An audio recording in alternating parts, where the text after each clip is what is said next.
নমস্কার বন্ধুরা, চলে এলাম আজকে আবার টেস্টি টিপস ফুড চ্যানেলে। তো আপনাদের সামনে আবার একটা রেসিপি নিয়ে। তো আজকে আমি খাস্তা বানাবো। তো মিষ্টি দোকানে যে একটা খাস্তা পাওয়া যায় না, তো সেটাই আজকে আপনার সাথে শেয়ার করবো। কিন্তু আজকে আমি ছোলার ডাল দিয়ে বানাবো না, ওখানে তো ছোলার ডাল দিয়ে বানানো হয়, ছোলার ডাল গুঁড়িয়ে। তো আজকে আমি ছোলার ডালে না বানিয়ে আজকে আমি কড়াইশুঁটিকে একদম সেদ্ধ করে সেইটাই পুর করে খাস্তাটা বানাবো। তো সম্পূর্ণ মুখরোচক স্বাদে। তো দেখতে থাকুন। দেখতে পাচ্ছেন এখানে মটরশুঁটি নিয়েছি। তো এই কাঁচা মটরশুঁটিটাই আমি নুন আর জল মিশিয়ে ভাপ দিয়ে সেদ্ধ করে নিয়েছি। তো সেদ্ধ করে নিয়েই আমি এই যে একটা পেস্ট করে রেখেছি, যাতে তাড়াতাড়ি কাজটা হয়ে যায়। হালকা করে হাফ পিসে রেখেছি, পুরো একদম যে পুরো মিশে গেছে সেটা না, অল্প দানা দানা আছে, সেই বুঝেই তৈরি করে রেখেছি। আর এখানে একটা মশলা বানাবো। তো তার জন্য 2টো শুকনো লঙ্কা নিয়েছি, একটু জোয়ান আর একটু হচ্ছে কিনা যে সাদা জিরে আর একটু ধনে আর একটু মৌরি। তো এই রয়েছে। তো এখানে আমি একটু অন্যরকম করব, একটু তিল রেখেছি, একটু ধনে পাতা রয়েছে। আর এখানে ময়দা নিয়েছি। তো ময়দার সঙ্গেও একটু জোয়ান, একটু কালো জিরে আর একটু হচ্ছে কিনা যে মৌরি। তো এই দিয়েই আমি ময়দাটাকে মাখবো। তো তারপরে আরো যা যা উপকরণ লাগবে, কি কি মশলা দেবো সবই দেখাতে থাকবো। তো কড়াইতে সবার প্রথমে এই যে কড়াই বসিয়ে দিয়েছি। কড়াইতে এই যে মশলাটা যে শুকনো, তা এইটাই শুকনো করে আর কি একদম একটু হালকা করে ভেজে নেব। ভেজে নিয়ে গুঁড়িয়ে নেবো। তো এটাই ওই পুরের মধ্যে দেবো। তো তাই জন্য এই মশলাটা আপনাদের দেখিয়ে দিলাম। তো এর মধ্যে আরো অনেক কিছুই দিতে হবে। তো আগে এই মশলাটা গুঁড়িয়ে নিই, তারপরে দেখাবো আর কিছু দেবো।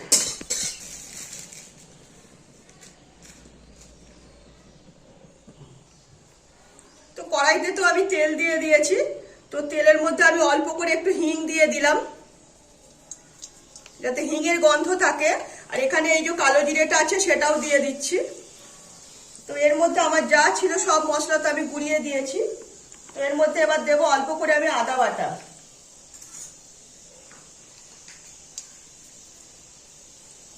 সামান্য একটু আদা বাটা দিয়ে দিলাম।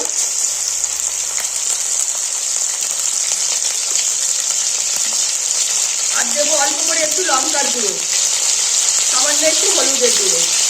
এই দিলাম। এইটা একটু নাড়াচাড়া করে নেব।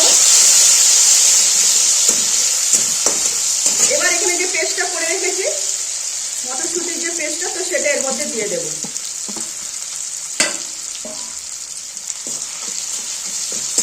এর মধ্যে পুরো ভাজা ভাজা তৈরি করে নেব। আমি কিন্তু এতে নুন দিয়ে সেদ্ধ করেছি। তো নুনটা আমি দেখে নেব তো কতটা লাগবে, তো সেই পরিমাণই আমি নুনটা দেবো আগে। তাহলে আগে নুন দিয়ে দিলে অনেক নুনটা বেশি হয়ে যাবে। তো এর মধ্যে আমি এবার অল্প করে এই যে ভাজা মশলা যেসবগুলো বানিয়েছি, সেই ভাজা মশলাটা দিয়ে দিলাম। বেশ একটা ঝাল ঝাল খাবার হবে। সঙ্গে দেবো অল্প একটু গোলমরিচ আর শুকনো লঙ্কার গুঁড়ো। গোলমরিচ আর শুকনো লঙ্কার গুঁড়ো একটা টেস্টটাই অন্যরকম আসবে। অল্প একটু চিনি দেবো, সামান্য। খাস্তাতে একটু চিনিটা দিলে ভালো লাগবে খেতে। আর কালারের জন্য দেবো অল্প একটু কাশ্মীরি লাল লঙ্কার গুঁড়ো, বেশ পুরটা লাল লাল হবে সঙ্গে। আর দেবো অল্প একটু গরম মশলা, একদম সামান্য, না দেওয়ার মতো।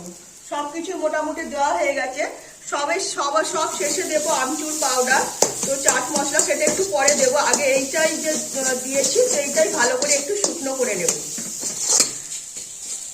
তো আমার তো একদম এটা পুরটা পুরো দেখতেই পাচ্ছেন, পুরো শুকনো হয়ে গেছে, পুরো ঝুরঝুরে। এরপরে যখন ঠান্ডা হবে না, এটাই পুরো ঝুরঝুরে হয়ে যাবে। তো এইভাবেই ঝুরঝুরে করে নিতে হবে, নইলে কিন্তু খাস্তাটা না নরম হয়ে যাবে। তো সেই বুঝেই তৈরি করে নিতে হবে। তো মোটামুটি আমার সবকিছু দেওয়া হয়ে গেছে। এর মধ্যে আমার আরেকটু অল্প করে সামান্য নুন লাগবে। তো নুন আমি আগে সেদ্ধ সময় দিয়েছিলাম, তো এখন আর দিইনি, এখন তাই দিয়ে দিলাম। আর সঙ্গে দেব একটু চাট মশলা দেব, আর দেবো একটু আমচুর পাউডার। তো বেশ হালকা টক টক ভাবটা লাগবে, খেতে বেশি ভালো লাগবে। তো সবকিছু দেওয়া হয়ে গেছে। এটাই আমি এবার ভালো মতো নাড়াচাড়া করে নিয়ে নামিয়ে রাখবো। তো এখানে আমি একটু ডালদা নিয়ে নিয়েছি, ডালদা দিয়ে আমি মাখবো এটাকে। পরিমাণ মতো একটু নুন দিয়ে দিচ্ছি, ময়দার মধ্যে নুন দিয়ে দিয়েছি। তো এটাই আমি এবার এইখানে যে কালো জিরে, জোয়ান আর মৌরি রয়েছে না, এই সব কিছু দিয়ে এটাকে মেখে নেব।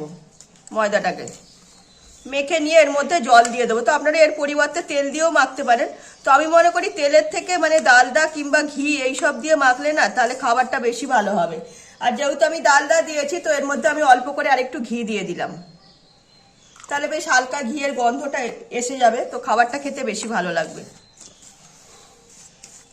পুরো একটু ঘি নয়তো ডালদা একটু বেশি দিলে না খাবারটা বেশ একটু খাস্তা টাইপের হবে, তখন খেতে বেশি ভালো লাগবে, মানে মুখে দিলেই ভেঙে যাবে। তো সেই বুঝেই তৈরি করে নিতে হবে। এর মধ্যে আমি এবার জল দিয়ে দেব, জল দিয়ে একটা ডো তৈরি করে নেব।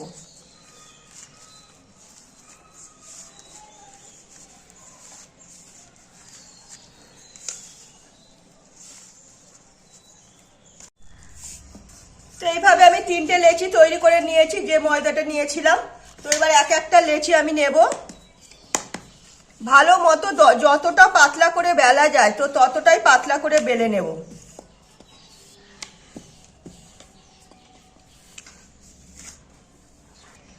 তো এখানে একটা চৌকো শেপের আমি বেলে নিয়েছি। তো এর মধ্যে আমি অল্প করে একটু ডালডা মিশিয়ে দিলাম, মানে ডালডা কিংবা রিফাইন তেল যাই হোক না কেন একটু মানে লাগিয়ে দিতে হবে। আমি ডালডাই দিচ্ছি, তো আপনারা পারলে রিফাইন তেল দেবেন, তাতে কোনো অসুবিধা নেই। তো হালকা করে লাগিয়ে দিয়েছি। তো এর মধ্যে অল্প একটু আমি ময়দা ছড়িয়ে দিচ্ছি, একদম সামান্য একটু একটু করে ময়দা চারিদিকে ছড়িয়ে দিলাম। তো ছড়িয়ে দিয়ে এটাই আমি এবার ভাঁজ দিয়ে নেব।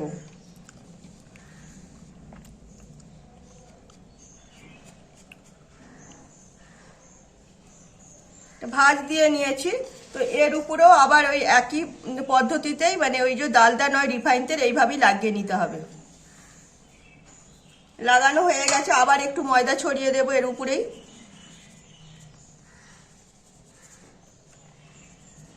তো আবার এইটা আর একটা ভাঁজ দিয়ে নেব। এইভাবে ভাঁজ দেওয়া হয়ে গেছে, তৈরি হয়ে গেল একটা ভাঁজ। তো এইটাই আমি এবার আরেকটু লম্বা করে বেলে নেব। আরো লম্বা হয়ে গেছে বেলাটা। এর উপরে আবার একটু আমি ডালডা নয়তো রিফাইন তেল লাগিয়ে দেব। লাগিয়ে দিয়েছি, আবার সেই সেমই আবার একটু ময়দা দিয়ে দিলাম। ময়দা ছড়ানো হয়ে গেছে। এবার এইটাই আমি এবার গোল পাকিয়ে নেব, মানে এমন ভাবে গোলাটা পাকাতে হবে যাতে ঠিকঠাক একদম গোলটা হয়।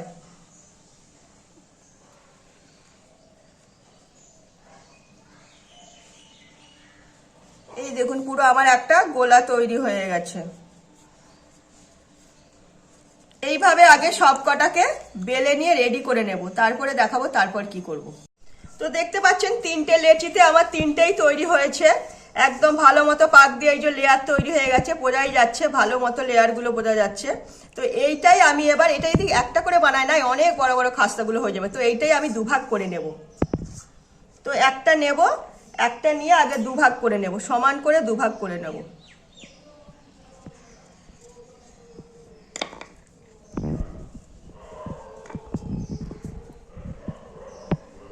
এই যে এইভাবে সব কটাকে আমি দুভাগ করে তৈরি করে নেব।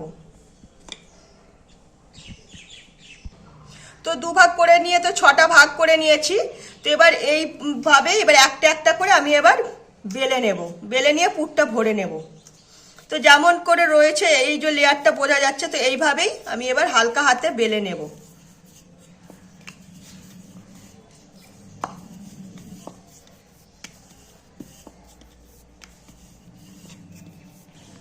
তো বেলে নিয়েছি, এইখানে যে পুরটা বানিয়ে রেখেছি তো দেখতে পাচ্ছেন এবার পুরো পুরটা শুকনো একদম ঝুরঝুরে তৈরি হয়ে গেছে পুরটা।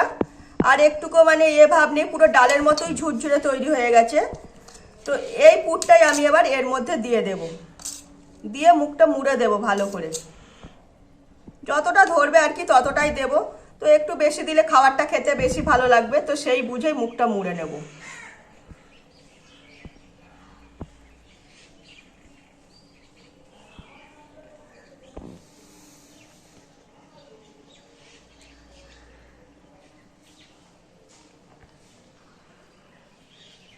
পুরো কিছুটা মোমোর মতো করে মুখটা মুড়ে দিলাম। তো মুখটা মোড়া হয়ে গেছে। তো আমি কিন্তু এইটাই আর কিছু করব না। তো একটু হালকা হাতে একটু মানে চ্যাপটা চ্যাপটা করে দিচ্ছি হালকা করে, তো মুখ যেন খুলে না যায় সেই বুঝেই কিন্তু মুখটা মুড়তে হবে একটু ভালো মতো। তো মোড়া হয়ে গেছে, এইভাবে আমি সব কটাকেই তৈরি করে রাখবো। তো দেখছেন আর একটাও দেখিয়ে দিচ্ছি, এইভাবে পুরটা নিয়ে নিয়েছি, পুরো এবার মুখটাকে মুড়ে দিচ্ছি। যেভাবে মোমো স্টাইলে আর কি মোড়া যায় তো সেইভাবেই মুড়ে নেবেন। আপনাদের যেমন পারবেন তো সেইভাবেই মুড়বেন, যেভাবে যে মুড়তে পারবে। তো আমি মোমো স্টাইলই মুড়ে দিলাম। তো একদম মোমোর মতোই একটু স্টাইল দিয়ে মুড়লাম। তো এইভাবে সব কটাই মুড়ে তৈরি করে নেব। যাতে এমনভাবে মুড়তে হবে যেন বেরিয়ে না যায় খাবারটা। তো আমার এটা ভাঁজ পড়েছে, মোমো স্টাইলে মুড়েছি বলে তাই এই ভাঁজগুলো পড়েছে, তো তাতে কোনো অসুবিধা হবে না। তো এইভাবেই করে নিচ্ছি। আর এখানে এই যে একটু যে সাদা তিল আর একটু ধনে পাতা কুচানো রয়েছে না, সেইটা আমি এর উপরে একটু মাখিয়ে নিচ্ছি। তো দেখতে ভালো লাগবে, কালারফুল। একটু তিলেরও একটা আলাদা গন্ধ আছে, একটু অন্যরকম। যেহেতু আমি এটা মটরশুঁটি দিয়ে বানিয়েছি, তো তার জন্য এই ধনে পাতা আর তিলটা আমি দিলাম, যাতে টেস্টটাও ভালো লাগবে। একটা ভাজা তিলের আলাদা গন্ধ আছে। তো এইভাবেই আমি এই যে এখানে 3টে তৈরি করে নিয়েছি, আর 3টে বাকি আছে। আর 3টেও এইভাবেই তৈরি করে নেব। তো আমার সব কটা তো তৈরি করা হয়ে গেছে। তো এইটাই আমি তেল হালকা করে গরম করে নিয়েছি। তো সেইগুলো আস্তে আস্তে করে সব ছেড়ে দেব।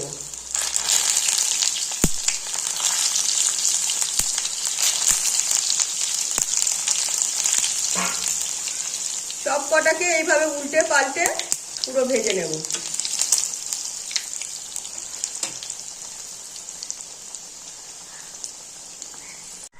তো দেখতেই পাচ্ছেন আমি ধিমি আছে, বেশ 5 মিনিট হয়ে গেছে, এইভাবেই ভেজে নিচ্ছি। তো অনেকটা কালার চলে এসছে। এই যে দেখতেই পাচ্ছেন, এই যে লেয়ারগুলো সব বোঝাই যাচ্ছে, একদম উপর দিকে ফুলে ফুলে উঠেছে লেয়ারগুলো। তো এইভাবেই সব কটাকেই একটু উল্টে পাল্টে ভেজে নেবো, যাতে ভেতর থেকেই যা ভালো মতো ভাজা হয়, ভেতরে যেন একদম মানে মুচমুচে ভাবটা আসে ভেতর থেকে। তো সেই বুঝেই সব ভেজে নিতে হবে খাবারগুলো।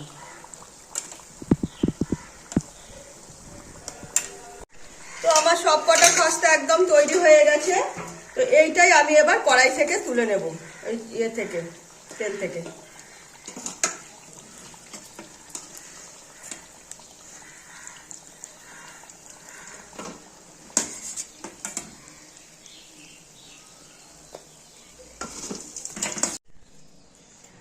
তো দেখলেন কত সিম্পল পদ্ধতিতে মটরশুঁটির পুর ভরে একদম খাস্তা তৈরি করে ফেললাম।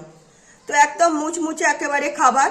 তো লেয়ারগুলো ভালো মতোই বোঝা যাচ্ছে, যখন মুখে দেওয়া যাবে না তখন এমনি লেয়ারগুলো আরো ভেঙে ভেঙে এইভাবেই পড়ে যাবে। তো সব কটা লেয়ারই এইভাবে সব তৈরি হয়েছে। তো একদম মানে দোকানের থেকে কিন্তু কোনো অংশ কম যাবে না।